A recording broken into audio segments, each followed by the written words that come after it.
Esse é o nosso 6º bloco da 4ª aula, né? Nós começamos no bloco anterior a falar de gerenciamento da rede, né? Falamos do protocolo SNMP, falamos de RMON, e agora nós vamos falar de NetFlow, né? NetFlow foi um protocolo desenvolvido pela Cisco para coletar dados do tráfego IP. Como assim? O RMON te dava algumas informações, né, de requisição, de uso, né, tipo de dados usados, mas você não tinha a informação do tráfego efetivo entre um nó e outro. E essa informação hoje, para os administradores de rede de comunicação, principalmente redes WAN, é muito importante. Então a Cisco desenvolveu o NetFlow para coletar essas informações. Elas usam o protocolo UDP, tá? Isso aí vai te dar o quê? Possibilidade de gerência de capacidade, né? Identificar quais são os links que estão engargalados, onde que você precisa investir para aumentar o tráfego de informação, o tráfego de dados. E o NetFlow trabalha com o conceito de fluxo. Ele estabelece que um fluxo de dados é algo que atende a 7 características. O IP de origem e destino é o mesmo. As portas de origem e destino TCP e UDP também. O protocolo usado dentro do IP também. Qual é a interface de entrada e o tipo de serviço. Quando você tem datagramas IP que atendem a esses requisitos aqui, que possuem essas características iguais, ele é considerado um fluxo de informação para determinado lugar, tá? O NetFlow pode ser combinado, por exemplo, com um protocolo de roteamento como o BGP, né? BGP, como você se lembra, é um protocolo de roteamento entre sistemas autônomos distintos, né? E você pode combinar as informações de rotas, né, de métricas, com as informações que o NetFlow te disponibiliza, para te dar uma visão ainda melhor da capacidade. Continuando sobre o NetFlow. Além daquelas 7 características básicas, o NetFlow pode incluir dados sobre aquele pacote, como por exemplo, dado de qual etiqueta MPLS que ele estava usando para trafegar dentro de uma rede MPLS. Vocês lembram da aula de WAN, como é que funciona o MPLS, né, pessoal? Ele insere uma etiqueta lá de identificação em cada pacote, né, baseado no FEC, né, no caminho que ele vai seguir, né, no caminho que ele vai seguir dentro da sua rede MPLS, tá? E com base em todas essas informações, você vai poder analisar o seu tráfego. E aí tem várias perguntinhas. Quem, o que, quando, onde e como, né? Pergunta que a criança sempre faz para você. Mas é isso aí que você vai poder responder com o NetFlow, pessoal. Quem estava trafegando, o que estava indo naquele pacote, quando que isso foi feito, né? Onde e qual foi o protocolo utilizado, né? Te permite responder todas essas informações e, além de informação gerencial para planejamento de capacidade, te dá possibilidade de implementar segurança na sua rede, com base nessas informações. Um detalhe importante do NetFlow, ele usa o UDP e, após o envio das informações para o servidor de NetFlow, ele apaga as informações. Ele não aguarda a entrega, não. Então, se um pacote for perdido, as informações vão ser perdidas. Ele vai aguardar a próxima coleta de NetFlow e vai atualizar os dados na próxima coleta. O problema de NetFlow é o seguinte, pessoal. Se o NetFlow fosse implementado para cada pacote, né, os roteadores com tráfego muito grande não tem a menor condição de, né, fazer essa análise e não perder performance. Então se cria o conceito de Sampled NetFlow, né, que é o NetFlow por amostragem. Ele evita a sobrecarga selecionando pacotes, né, a cada X pacotes ele vai retirar um para fazer a análise, né? Então você ainda assim tem a sua informação. Obviamente nesse caso ela não vai ser, né, com 100% de fidelidade, mas vai te dar uma boa noção do que acontece lá no seu link. Tá? Aqui, um desenho básico do NetFlow, tá vendo? O tráfego chega no seu roteador, tá? Ele exporta pacotes UDP para um servidor que funciona como um servidor de coleta, tá vendo? E aí o servidor de coleta vai congregar essas informações e você vai usar uma aplicação para fazer a análise desses dados coletados. Tá? Ainda sobre tráfego e fluxo. O mecanismo mais recente é o S-Flow, né? Ele usa, né, a tecnologia bem parecida com o NetFlow, né? NetFlow com sample, né? Ele usa só, né, aquelas por amostragem. Por causa disso, ele é bastante efetivo em redes mais rápidas, né? Ele não vai te criar um gargalo por causa da gerência de rede, né? Da mesma forma, os agentes são localizados nos roteadores e são recolhidos por um servidor central. Ele também usa a porta UDP, tá? E também te permite identificar os problemas da rede, da mesma forma como o NetFlow, tá? Ele é um outro protocolo bastante parecido com as mesmas finalidades. Esse é o fim das nossas matérias da aula 4 e agora a gente começa com os exercícios de fixação. Vamos lá para o comecinho da aula, pessoal. DHCP. Duas questões aí de 2008, CESP. Na primeira, o CESP diz o seguinte: tanto o DNS quanto o DHCP funcionam com base em um modelo cliente-servidor. No DNS, quando um cliente precisa enviar um pacote a uma estação nomeada, o software de resolução do cliente envia uma consulta de nome a um servidor DNS local, que, se não puder resolver o nome solicitado, realiza consulta a outros servidores em nome do software de resolução. Se lembram do desenho que eu fiz, pessoal? É exatamente isso. Ele consulta o servidor de DNS primário dele, o servidor de DNS verifica se ele tem aquela informação, e se ele não tiver, ele vai fazer uma consulta lá a outro servidor DNS, o servidor de raiz. É exatamente isso, ok? Questão correta. Segunda questão. Um dos possíveis parâmetros de TCP/IP nas estações cliente em que esteja instalado o sistema operacional Windows 2000 é o gateway padrão. Nesse sentido, supondo que o protocolo DHCP esteja configurado corretamente no servidor, o administrador da rede deve configurar os diversos gateway padrão manualmente em cada máquina cliente. Não, né, pessoal? Você tem, né, que o DHCP pode trazer informações de qual é o gateway padrão também. Tá? Ele pode informar para o seu dispositivo de rede via DHCP essa informação. Você não precisa ir configurar isso manualmente em cada estação. A questão está incorreta. Continuando. DNS.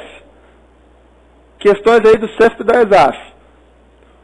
Primeira delas, uma das funções do serviço de nomes DNS é fazer a tradução de endereços IP em nomes de domínios qualificados usando o protocolo UDP. É isso aí, né, pessoal? Você lembra que o DNS usa UDP e TCP também. Tá?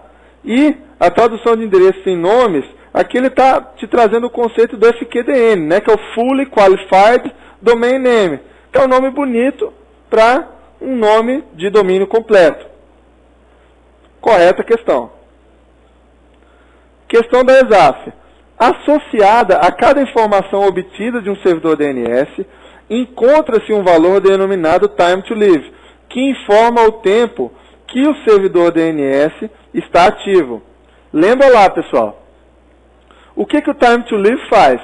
Ele não especifica o tempo que o servidor DNS está ativo. Ele especifica o tempo que aquela entrada DNS é válida dentro do cache DNS. Ok? Essa questão está incorreta no final aí. Mais uma. DNS apresenta uma arquitetura cliente-servidor. A resposta a uma consulta pode envolver vários servidores. Consultas aos servidores DNS podem ser de tipos A, CNAME, HINFO e MX. Em várias plataformas, pode-se testar o funcionamento dos servidores DNS Lookup, via NS Lookup. Ele fez várias afirmações nessa questão aí, pessoal, mas estão todas corretas. DNS representa arquitetura cliente-servidor? Apresenta. A resposta a uma consulta pode envolver vários servidores? Pode. Mesmo conceito da primeira questão aí, né? Ele vai verificar, da questão do outro slide, perdão. Ele vai verificar primeiro no seu servidor DNS e depois no servidor DNS que é a raiz dele. Né? Consulta servidor DNS pode ter tipos lá, lembra dos RRs, os records? Você tem A, tem CNAME, ele está te dando um tipo diferente, um tipo pouco usual aqui, mas existe, tá? E o tipo MX. E aqui ele está te questionando se você conhece o utilitário NS Lookup, né?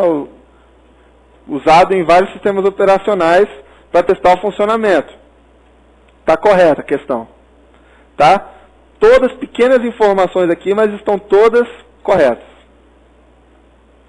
Sobre os protocolos de correio eletrônico, algumas questões. Primeira delas, SMTP utiliza a porta 25 UDP? Errado, 25 TCP. Essa aí é decoreba pura, hein? Próxima. O IMAP tem, em comparação ao POP3, a vantagem de permitir o acesso e manter as caixas de correio dos usuários no servidor.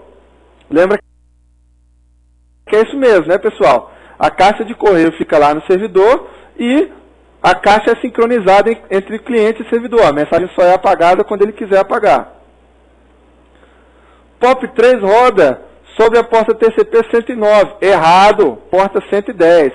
Lembra que eu te falei que eles sempre cobram esses números de portas? Infelizmente você vai ter que decorar, não tem jeito, tá? Próxima delas. O IMAP suporta o compartilhamento de caixas postais entre usuários membros de um grupo de trabalho. Lembra, pessoal, que a gente comentou que o IMAP, você pode ter uma mesma caixa sendo acessada em vários clientes diferentes ao mesmo tempo. Então, ele permite, sim, o compartilhamento de caixas postais. Questão correta. Sobre Telnet e SSH. Primeira questão. O SSH permite que uma estação Windows se conecte remotamente a uma estação Linux, uma estação Unix, que lhe forneça uma shell remota por meio de mecanismos de criptografia assimétrica com o uso de um cliente SSH. O SSH possui duas versões básicas do protocolo, versão 1 e versão 2, e porta padrão TCP/22. Pessoal, é isso aí. Ele está te fazendo, né, uma afirmação básica de funcionamento do SSH. Para que ele serve, qual o modo de criptografia que ele usa e a porta padrão dele, tá? Questão está correta. Tudo que ele te falou aí sobre SSH é verdade, pode confiar. Próxima questão. O uso do protocolo SSH no lugar de Telnet pode ser considerado uma vulnerabilidade do sistema. Aí ele está envolvendo o conceito de segurança também, pessoal. Lembra que é o contrário, ele inverteu o conceito, tá? O Telnet veio primeiro e era inseguro. O SSH veio depois e introduziu a criptografia. A questão está incorreta, o conceito está invertido. Próxima. SSH é um protocolo de rede utilizado para estabelecer um canal para comunicação segura entre um cliente e um servidor remoto. O SSH não utiliza criptografia, provendo a segurança por meio de técnicas sofisticadas de tunelamento entre cliente e servidor. Pessoal, o SSH não utiliza criptografia? Totalmente errado, né? Não precisa nem ler o resto. É uma das informações básicas que você tem que lembrar do SSH. Segurança e criptografia. Sobre FTP e LDAP. Questão do TJDF 2008. O serviço FTP, no serviço FTP, perdão, a sinalização de comandos de manipulação de arquivos e diretórios compartilha com o subprotocolo de transferência de arquivos o mesmo canal de transporte. Ele está te botando um monte de nome bonito para te dizer o seguinte: A conexão de controle e de dados do FTP é feita no mesmo canal. Errado, pessoal. Lembra, inclusive, que eles usam portas distintas. A conexão de controle FTP na porta 21 e a conexão de dados na porta 20. Ok? Questão está errada. Próxima. O serviço de transferência de arquivos FTP será bloqueado se for definido no firewall filtro que descarte datagramas UDP destinados à porta número 25. Aí, pessoal, não precisa se apavorar.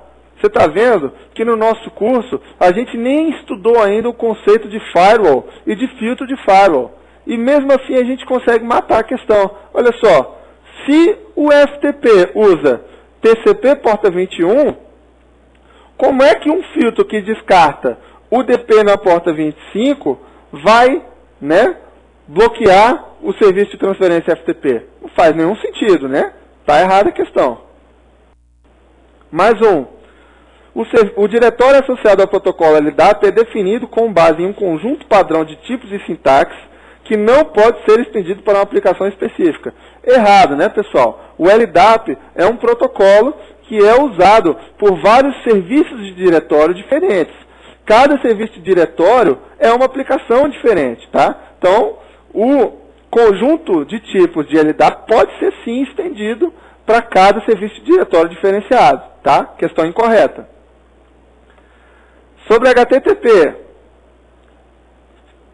o protocolo HTTP utiliza o serviço de transporte UDP para trazer o conteúdo das páginas.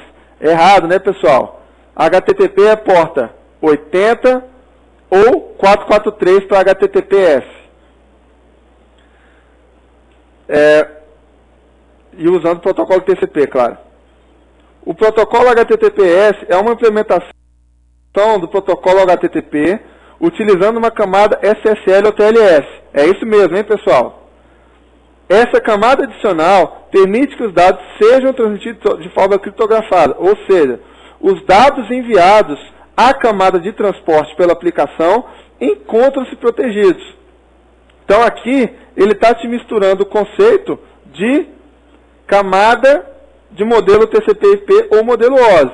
Então você pensa o seguinte: HTTP. HTTP é um protocolo que funciona em qual camada? Camada de aplicação, claro, pessoal. Tá? Ele funciona sobre TCP. Tá? TCP, camada de transporte. Os outros serviços, camada de aplicação. Então ele diz o seguinte: essa camada permite que os dados sejam transmitidos de forma criptografada, ou seja, os dados enviados à camada de transporte encontram-se protegidos. Está correto, pessoal? Como a criptografia é feita lá na camada de aplicação, quando o encapsulamento é feito e essa informação vem para o TCP para ser transmitida na rede IP, essa informação já está protegida. Tá? Ele envolveu vários conceitos nessa questão aqui. É uma abordagem muito comum do CESP, mas não precisa se assustar. A questão é fácil, correta. HTTP, na sua versão 1.1, é o protocolo mais usado na www para a transferência de informação entre servidores e browsers, usando normalmente a porta 80 no lado do servidor. Essa é moleza também, né, pessoal? Te descreveu aqui, de forma simples, o que é o TCP, qual é a porta que ele usa, ok? E realmente a versão 1.1 é a versão mais comum hoje, conforme a gente conversou. Sobre SNMP aí, gerência de rede. O SNMP tem capacidade de ler e escrever em dispositivos de rede que tem esse protocolo habilitado por meio de dois comandos básicos, read and write. Pessoal, os comandos SNMP, se lembra, quando ele vai fazer uma mudança, né, uma escrita em dispositivo, ele manda o comando set. Quando ele vai obter informação, ele manda o comando get. Tá? Esses comandos aqui estão incorretamente listados, então a questão é errada. Na arquitetura SNMP, estações de gerência podem solicitar informações acerca de objetos nas MIBs, enviando mensagens para agentes. É isso aí, lembra? Quando ele manda o GET, ele está mandando uma mensagem solicitando informação. Os agentes, sem receber mensagem de notificação, podem enviar notificações para estações de gerência. Aqui, quando você não sabe o detalhe do SNMP, é onde ele te pega. Você acha que não, mas você se lembra do trap SNMP? O agente pode sim enviar uma informação para o servidor SNMP sem ter sido solicitado para isso. Essa parte também está correta. Os objetos nas MIBs estão organizados hierarquicamente? Está certinho. E cada objeto tem um identificador que informa sua localização na hierarquia. Exatamente, pessoal. É assim que funciona a MIB da SNMP. Então, apesar de ser uma questão grande com várias afirmativas, ela também está correta. Para terminar, uma questãozinha de RMON. Tá? Entre as características do RMON, incluem-se operação independente da estação gerenciadora, monitoramento proativo e preemptivo visando a detecção antecipada de problemas, e geração de dados de valor agregado e suporte a vários gerentes. É isso mesmo, pessoal. RMON, ele funciona, né? Os monitores funcionam operando nos dispositivos da rede de forma independente da estação gerenciadora, que vai se conectar só para obter os dados na hora que ela precisa. Tá? O monitoramento é proativo e preemptivo, visando a detecção antecipada de problemas. Sim, pessoal, com base nas informações que você recebe lá do RMON, você tem como tomar algumas decisões e evitar alguns problemas futuros na sua rede. Tá? E a geração de dados de valor agregado, exatamente, né? Você produz dados estatísticos com base nas informações coletadas, e você pode ter várias aplicações gerentes diferentes usando RMON. Tá? Você tem várias aplicações de mercado fazendo isso. Essa questão também está correta. Com isso, pessoal, a gente termina a nossa quarta aula. Né? Essa aula te trouxe vários conceitos importantes aí que você usa no dia a dia em casa para navegar na internet, mas muitas vezes você não conhece as funcionalidades, você não conhece como é que isso funciona de forma concreta ali. Eu espero que você tenha conseguido captar as informações, que elas são bastante comuns nos concursos, tá? Decore os números de portas e os protocolos, isso cai muito nas provas, tá? A gente se vê na próxima aula. Um abraço.